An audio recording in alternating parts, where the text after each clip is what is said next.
টকাৰ বেপাৰীসকলেও কিন্তু অস্বীকাৰ কৰিব নোৱাৰে কাৰণ তেওঁলোকে খোলাখুলি কয় যে আমি চৰকাৰ নকৰো কংগ্ৰেছও চৰকাৰ গঠন কৰিব নোৱাৰে তাৰে এই যে টকাৰ বেপাৰীসকলৰ কথাবাৰ্তাবোৰ কি কয় এবাৰ আপোনালোকক মই শুনাব বিচাৰিছো আমি সন্মুখত মানে জল পটপট হৈ আছে এইটো বিজেপিয়ে চৰকাৰ কৰিব কিন্তু আমি মিছামিছি আমাৰ মাজত আমাৰ মাইনৰিটি মানুহৰ মাজত এটা ডিভাইড কৰাৰ কাৰণে কংগ্ৰেছে এটা পলিচি বনাই আছে যে এইবাৰ কংগ্ৰেছৰ চৰকাৰ হ'ব আমি মন্ত্ৰী হ'ম এইবিলাক ভিত্তিহীন কথা এইবিলাক মিছা কথা এইবিলাক কথা কৈ 2026 চনৰ মানুহক নিৰ্বাচনৰ মানুহক ভুল বুজাব নোৱাৰিব মানুহে অলৰেডি ডিচিশন লৈছে 2026ত কাক ভোট দিব আৰু কাক জিকাব এইটো অলৰেডি ডিচিশন লৈছে পাকাবেতপুৰী সমষ্টিবাসীয়ে চাওক আজি গৌৰৱ গগৈ ডাঙৰীয়া আপোনালোকে বুজিব পাৰিছেনে অলপ না মই আৰু ক্লিয়াৰ কৰি বুজাই দিম এইজন হৈছে দাঁতৰবুৰী অটা গাঁও পঞ্চায়তৰ পৰা নিৰ্বাচিত গাঁও পঞ্চায়ত সভাপতি নাম কি আশ্ৰাফুল কিছুদিন আগতে খৰ্মা অঞ্চলত ইউডিএফ দলত যোগদান কৰিছে ইউডিএফ দলত যোগদান কৰাৰ পিছত সাংবাদিকসকলে যেতিয়া সুধিছে যেতিয়া সাংবাদিকে সুধিছে যোগদান ইউডিএফত যোগদান কৰাৰ পিছত সাংবাদিক সোধাৰ পিছত কি কৈছে আকৌ এবাৰ জনাইছো 2026 চনত কংগ্ৰেছৰ চৰকাৰ আহিব কংগ্ৰেছৰ চৰকাৰ ইউডিএফেও কৰিব নোৱাৰে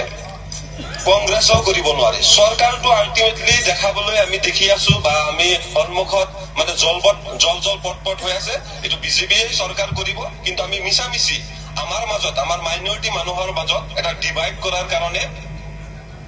বুজি পালে ইউডিএফ দলৰ সভাত যোগদান কৰি ইউডিএফ দলৰ পতাকাৰ তলত থিয় হৈ ইউডিএফ দলৰ নেতাসকলৰ আগত কৈছে কংগ্ৰেছে চৰকাৰ গঠন কৰিব নোৱাৰে চৰকাৰ গঠন কৰিব কোনে বিজেপিয়ে কৰিব বুলি কৈছে ইয়াৰ পিছতো পাকাবেতবাৰীত ঘূৰি ফুৰা এইসকলৰ মনৰ ভিতৰৰ কথা বুজিবলৈ কৰবাত বাকী আছে নেকি এইবিলাকৰ পৰা কিবা বাকী আছে নেকি বুজিবলৈ তেওঁ এটা কথা সঁচাই কৈছে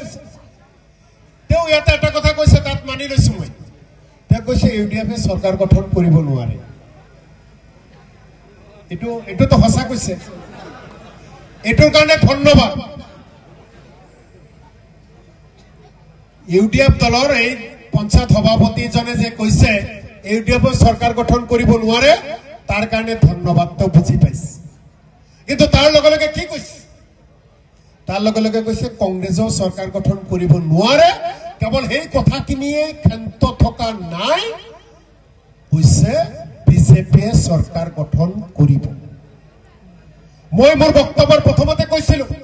ইয়াত থকা প্ৰতিজন মানুহে যিসকলে সভাত অহা নাই দিনে ৰাতিয়ে শুতে খাওঁতে নামাজ পঢ়োতে পূজা কৰোতে এটাই প্ৰাৰ্থনা কৰিছে এটাই দোৱা কৰিছে হে আল্লাহ ভগৱান হিমন্ত বিশ্ব শৰ্মাই যাতে 2026 চৰকাৰ গঠন কৰিব নোৱাৰে আমি দোৱা কামনা কৰি আছো চিন্তা কৰি আছো মুনাজাত কৰি কৈ আছো মন্দিৰত গৈ কৈ আছো ঠিক সেই সময়ত যদি ইউডিএফৰ মানুহে কয় বিজেপি চৰকাৰ গঠন কৰিব তাৰ পিছত ইউডিএফক আমি কি কৰিব লাগে কি জবাব দিব লাগে এই সিদ্ধান্ত আপোনালোকে ল'ব লাগিব চৰকাৰ ৰাইজসকল কাৰণ অসমত 64 জন এমএলএ লাগে চৰকাৰ গঠন কৰিবলৈ 64 জন এমএলএ লাগে 64 জন এমএলএ ইউডিএফ দলে কেতিয়াবা জয়যুক্ত হ'ব পাৰিব নেকি ইউডিএফ দলৰ নেতাসকলে কি কয় ইউডিএফ দলৰ নেতাসকলে কয় আমি 20-22টা ইলেকশ্যন খেলিম কয় না নাই আমি 20-22টা ইলেকশ্যন খেলিম পাছ কৰিবলৈ লাগে 64 তেওঁলোকে কৈছে আমি 20-22 নম্বৰ পাম এজন ছাত্ৰই পাছ কৰিবলৈ